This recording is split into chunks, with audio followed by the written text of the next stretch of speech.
hanya menarget orang-orang tertentu, menarget kasus-kasus lama. Prabowo akan mengejar korupsi itu sampai Antartika. Gak usah Antartika, Mas. Ini pemainnya antar kita aja. Nah, kalau Tom Lembong itu tindak pidananya memang ada. Karena untuk menetapkan seseorang menjadi tersangka itu tidak mudah. Kami melalui proses tahapan-tahapan yang sangat rigid.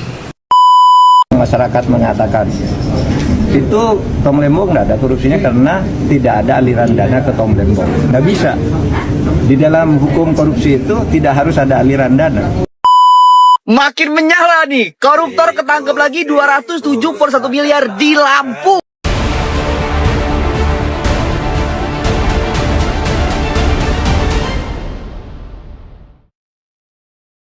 Belum genap 1 bulan Prabowo Subianto menjabat sebagai Presiden Indonesia, inilah deretan para tikus-tikus berdasi di negeri ini yang sudah tertangkap. Yang pertama, mantan Menteri Perdagangan yakni Tom Lembong ditetapkan sebagai tersangka kasus dugaan korupsi impor gula dan merugikan negara mencapai 400 miliar rupiah. Yang kedua, Kades dan Sekdes di Bengkulu, yang tak lain adalah ayah dan anak yang tertangkap melakukan tindak korupsi dana desa sebesar 400 juta yang digunakan untuk kepentingan pribadi dan juga biaya istri mudanya. Yang ketiga, 3 petinggi waskita yang ditangkap Kejagung dan merugikan negara dengan tindak pidana korupsi prasarana like rail train senilai 1,3 triliun. Yang keempat, PT Aset Pasifik. Kejagung menyita uang tunai hampir 1 triliun rupiah milik PT Aset Pasifik dalam kasus korupsi Duta Palma Group. Yang kelima, 2 ASN di Sumbar yang ditangkap Kejaksaan Tinggi Sumatera Barat karena merugikan negara senilai 27 miliar rupiah. Yang keenam, PT Antam Tbk. Kejagung menetapkan 6 orang tersangka atas kasus korupsi di PT Antam Indonesia yang memproduksikan logam mulia dengan merek LM Antam secara ilegal sejumlah 109 ton emas. Yang ketujuh, politikus PDIP yakni anggota DPRD Solo Kevin Fabiano ditahan karena menjadi tersangka kasus korupsi dana hibah NPCI senilai 122 miliar rupiah. Yang kedelapan, Kades Kerinci ditangkap atas dugaan kasus korupsi dana desa. Yang terakhir, Kepala Yayasan Lampung ditangkap atas dugaan korupsi honor pelatihan senilai 717 juta rupiah. Wah, gila, keren banget gak sih guys? Baru berapa minggu aja Pak Prabowo menjabat, koruptor udah dikumpulin. Gimana nanti setahun, 2 tahun, 5 tahun ke depan? Makin menyala nih, koruptor ketangkep lagi 271 miliar di Lampung. Kejaksaan Tinggi makin keren, korupsi BUMD Pemprov Lampung 271 miliar ketangkep berupa uang, jam, dan lain sebagainya. Bayangin 271 miliar itu kalau dipakai buat benerin jalan di Lampung Timur, Lampung Barat, Lampung Selatan, dan lain sebagainya, beres. Dan gua lagi senang-senangnya sama Pak Burhanuddin. Dia merupakan Jaksa Agung Republik Indonesia yang sekarang lagi menyala, ngasih tahu bawahannya, periksa. Kalau kamu nggak periksa, kamu yang akan saya periksa. Sumpah, ini nggak kalah keren sama menteri-menteri yang kemarin lagi buat gebrakan. Dan gua ngerasa menteri-menteri sekarang ini lagi pada unjuk gigi dan rebutan prestasi. Nih, gua nangkep koruptor, nih, gua nangkep korupsi. Dan sumpah, kita masyarakat seneng banget ngeliat ini nih. Prabowo akan mengejar korupsi itu sampai Antartika. Gak usah Antartika, Mas. Ini pemainnya antar kita aja. Jadi bukan hanya Mutia dipanggil. Oke, Mutia kan memang mitranya sekarang selaku Menkom Digi sekarang. Tapi mantan Menkominfo harus bertanggung karena alat sekali lagi AIS ini tidak bisa hanya bergerak di bawah perintah direktur, Mas. Ini levelnya harus dirjen atau seatasnya. Jadi laporannya apalagi. Nah, jadi artinya kalau tadi Mas Bambang mengatakan apakah ini bisa dikejar? Bisa. Kan jelas bahwa misalnya servernya itu ada di negara-negara yang level itu Kamboja segala. Dulu kan pernah juga sebenarnya. Ketika waktu itu masih ada Mas Samuel Abrejani Pangerapan, dulu dia mengatakan Kominfo waktu itu menutup akses untuk negara-negara tertentu termasuk Filipina. Itu bagus. Kenapa itu nggak dilakukan? Jadi salah satu caranya adalah mengakses negara tertentu supaya tidak bisa digunakan domainnya untuk betul. Jadi sekarang kalau para bandar judi ini tidak ditangkap, sebenarnya pemberitaan dan penanganan itu hanya karnavalisasi aja. Omon-omon, Mas. Omon-omon. Iya, benar. Jadi kalaupun tadi tadi dikatakan Pak Prabowo akan mengejar korupsi itu sampai Antartika. Gak usah Antartika, Mas. ini pemainnya antar kita aja. Antar mereka gitu. Bukan antar kita, tapi antar kita. Itu sebenarnya. Jadi nggak usah jauh-jauh sebenarnya. Dan itu clear banget. Jadi kalau dulu Budi Ari itu sampai mengatakan dia pernah statement tadi ada 5 pemain besar. Ya udah itu dikejar. Saya yakin dia mengerti. Gitu loh. Ada pernyataan dari Ketua PPATK yang juga menarik. Pertama dia menyebut angka. Gede banget Judi angkanya. online itu di semester pertama sudah hampir 600 triliun. Betul. 600 triliun. Ya. Terus kedua, sebaran judi online itu sudah sampai di ASN. Ada juga aparat penegak hukum. Dan kalau nggak salah beliau dulu mengatakan bahwa anggota di gedung dewan saja. Yes, anggota di dewan ada juga sekitar 10 sampai 15 orang yang bermain judi online kan gitu. Waktu itu. Kenapa nggak ditindaklanjuti? Gitu, yes. Guys, parah banget. Kejati ungkap dugaan korupsi di BUMD Lampung sebesar 271 miliar. Kejaksaan Tinggi atau Kejati Lampung Tengah menyelidiki dugaan korupsi pada 2 BUMD, yaitu PT Lampung Jaya Utama dan juga PT Lampung Energi Berjaya, terkait penyalahgunaan dana partisipasi interest atau PI senilai 271,5 miliar. Dana ini diperoleh dari hasil pengeboran minyak oleh Pertamina Hulu Energi di offshore Southeast Sumatera atau WKOSES. Sesuai peraturan, dana tersebut seharusnya dialokasikan untuk pembangunan infrastruktur dan juga kesejahteraan masyarakat Lampung. Namun, Kejati menemukan indikasi penyalahgunaan dalam pencairan dan juga pengelolaannya, guys. Selain itu, dalam penggeledahan di Bandar Lampung dan juga Lampung Timur, ditemukan uang tunai sekitar 2 miliar meski belum dipastikan kaitannya dengan kasus ini, guys. Tidak ada angin, tidak ada hujan, tiba-tiba dinyatakan tersangka. Tentu memunculkan persepsi di publik. Apakah kasus ini murni penegakan hukum? Atau jangan-jangan kasus ini orderan, pesanan? Karena yang kita takutkan adalah muncul persepsi di publik, persepsi di masyarakat bahwa penegakan hukum ini selalu tendensius, hanya menarget orang-orang tertentu, menarget kasus-kasus lama. Nah itu kita tidak mau, Pak.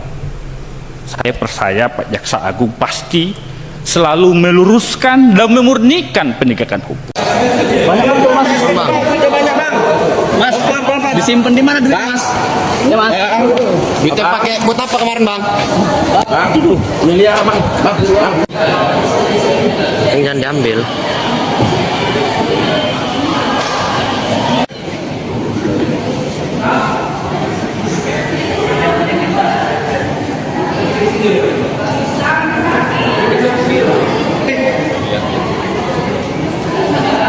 Rekan-rekan media saat ini sejumlah kurang lebih 9 miliar 300 juta rupiah, ditambah lagi dengan 134 juta rupiah, itu merupakan hasil penyitaan kita yang 134 juta rupiah itu dari tersangka yang ada di belakang saya. Sementara 9,3 miliar ini merupakan bagian markup ya dari dalam buku yang telah kami tetapkan sebanyak 4 orang tersangka termasuk yang bilang kami. Untuk kasus Ton Lembong sama sekali kami tidak pernah ada masuk soal politik. Kami hanya yuridis dan itu yang kami punya. Soal nanti apa yang menjadi hal-hal yang bergulir di media, nanti akan saya minta Jampisus untuk menyampaikannya. Karena untuk menetapkan seseorang menjadi tersangka itu tidak mudah. Kami melalui proses tahapan-tahapan yang sangat rigid dan tidak mungkin kami menentukan seseorang menjadi tersangka. Ini akan melanggar HAM. Kami pasti hati-hati. Nanti Jampisus akan menyampaikan apa dan mengapa. Biasanya korupsi cuma 2 orang, ini enggak, 21 orang korupsi ketahuan. Bayangin 3 kasus langsung keciduk oleh 21 orang tersangka. Di mana ngerugi negara sampai 84 miliar dibagi 21 orang, kurang ngajar. Dan yang serunya adalah kasus ini itu kejadian tahun 2019 dan 2020, tapi baru ketahuannya di era sekarang. Dan lu pengen tahu di mana? Nih kasusnya. Tiga kasus korupsi ini itu mulai dari pembangunan jalan di Kabupaten Luwu Utara pada tahun 2020. Yang kedua, kasus korupsi pembangunan pasar di Kota Parepare 2019 dan sejumlah fasilitas kredit konstruksi. Dan yang lebih serunya lo tau apa? Dan ternyata gue baru tahu kenapa koruptor lagi banyak ditangkepin itu, karena ada program prioritas atau Astacita yang dijalankan selama 100 hari pertama pemerintahan presiden. Jadi mungkin gebrakan yang dilakuin ini adalah 100 hari pertama, tapi semoga aja kasus yang kayak diciduk-cidukin koruptor ini beneran kejadian. Apalagi lu bayangin coba, ini belum nyampe 100 hari aja udah banyak banget yang ketahuan. Dan gue lagi ngerasa kasus korupsi berapa hari ini lagi turun karena mungkin Pak Prabowo lagi di luar negeri. Kalau dia udah balik mungkin bakal greget lagi ya. Tapi gue mau klarifikasi bahwa banyak yang bilang, bang, lu ini dibayar sama Gerindra dan sebagainya. Gue nggak dibayar sama siapapun, tapi gue sebagai masyarakat Ikram Afro, gue ngerasa anjir, era sekarang itu sumpah seneng banget ngeliat gebrakan-gebrakan yang terjadi di era ini. Bener. Nih gue tanya sama temen gue, lo belakangan ini seneng nggak ngeliat koruptor ditangkepin? Menyala banget. Bapak Presiden terima kasih. Buat menteri-menteri juga terima kasih. Menyala banget. Dan bukan cuma gue doang, pasti kalian juga pada ngerasa sumpah seneng banget ngeliat koruptor ditangkepin. Jadi gue klarifikasi itu aja ya. Kalau lu punya info terbaru tentang koruptor yang keciduk, mention gue biar gue bantu update. Kalau Tom Lembong dikriminalisasi nggak? Kalau menurut saya enggak. Enggak. Tapi dianalisis oleh orang dikriminalisasi. Dikriminalisasi dalam arti gini, kalau saya kriminalisasi orang tidak melakukan sesuatu lalu dibuatkan peristiwa dia telah melakukan tindak kriminal, tindak pidana. Nah, kalau Tom Lembong itu tindak pidananya memang ada. Masyarakat mengatakan itu Tom Lembong nggak ada korupsinya karena tidak ada aliran dana ke Tom Lembong. Nggak bisa. Di dalam hukum korupsi itu tidak harus ada aliran dana. Rumusnya itu memperkaya diri atau memperkaya orang lain, termasuk perusahaan-perusahaan yang diberi lisensi. Kalau itu dapat keuntungan secara tidak wajar, korupsi. Unsur pertama terpenuhi. Unsur kedua, dengan cara melanggar hukum, melanggar aturan yang sudah ditentukan. Dan tentu lalu dihitung kerugian negara atas ini semua berapa. Kalau itu tidak ada debat bahwa unsurnya nampaknya sudah terpenuhi.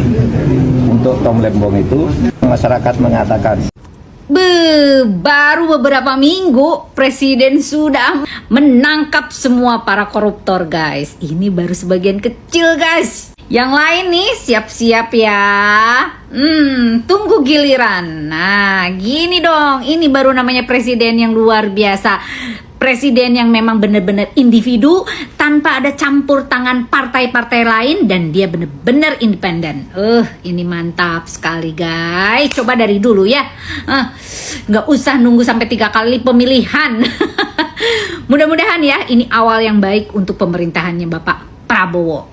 Keren banget sih, bener-bener. Itu kalau dialokasikan untuk dana sosial atau untuk masyarakat bawah, itu mah udah sejahtera, guys. Aduh, ampun deh.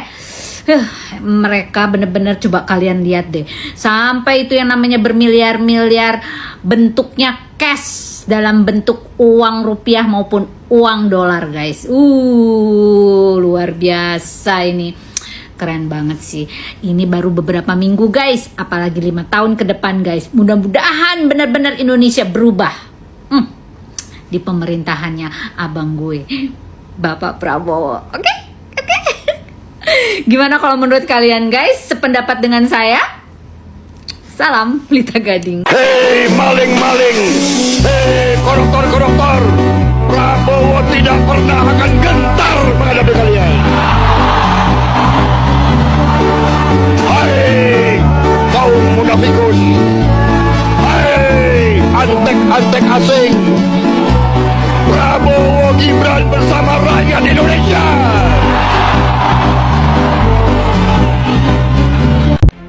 Mulai dari kasus korupsi yang terjadi di Duta Palama Group dan menyita sekitar 800 miliar rupiah, menangkap sekdes dan kades yang korupsi 780 juta, 3 petinggi waskita ditetapkan sebagai tersangka kasus korupsi LRT 1,3 triliun, menangkap 2 ASN, ATR dan BPN di Sumbar yang merugikan negara sebesar 27 miliar, menetapkan 6 tersangka kasus korupsi 109 ton emas PT Antam, politikus PDIP Kevin Fabiano ditahan dan ditetapkan sebagai tersangka dalam kasus korupsi sebesar 122 miliar, menangkap kades di Kerinci karena korupsi dana desa, menangkap dan menetapkan kepala yayasan di Lampung karena diduga korupsi sebesar 717 juta rupiah, mengembalikan Ronald Tanur ke dalam penjara, dan menetapkan 3 hakim yang membebaskan Ronald Tanur sebagai kasus suap serta menyita uang dari mereka sebesar kurang lebih 900 miliar rupiah.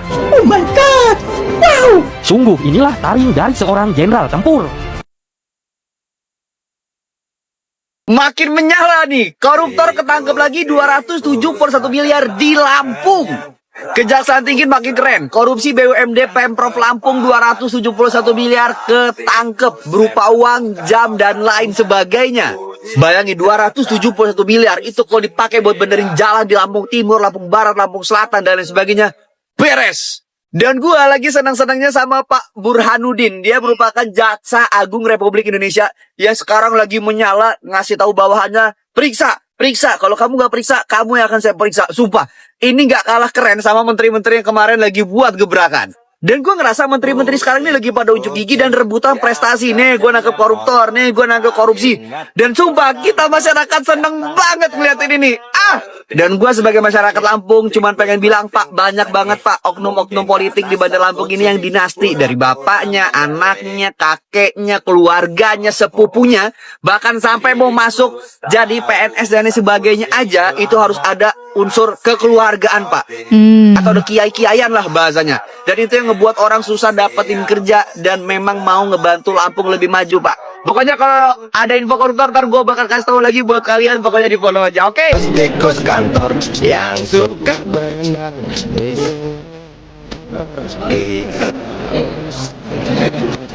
Berdasi yang suka ingkar janji.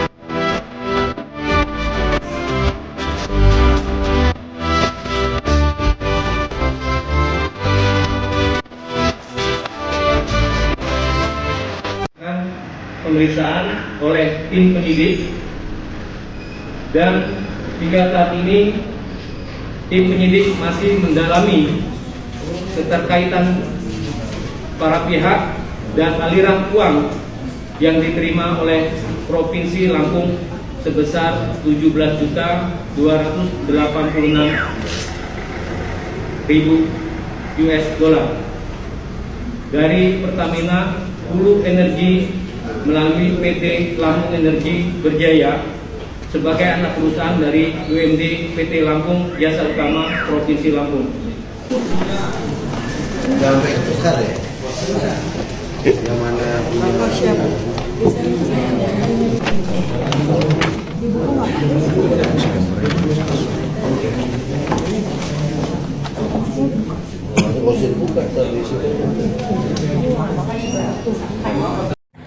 Terima kasih buat teman-teman sudah nonton video ini dari awal sampai akhir, yang mana deretan koruptor yang ditangkap di masa kepemimpinan Bapak Presiden Prabowo Subianto sudah banyak yang ditangkap ya, termasuk ada Tom Lembong dan ada yang terbaru di Lampung yang mana besarannya itu 271 triliun ya. Dan korupsi-korupsi sekarang sama Bapak Prabowo itu suruh dihabiskan, dan juga kasus judi online dan koruptor-koruptor lainnya yang banyak ditangkap oleh petugas ya. Jadi memang hebat banget ya kepemimpinan Bapak Prabowo ini. Sudah belum genap 1 bulan sudah banyak koruptor-koruptor yang ditangkap. Oke, terima kasih buat semuanya, semoga video ini bermanfaat dan sampai jumpa di video selanjutnya.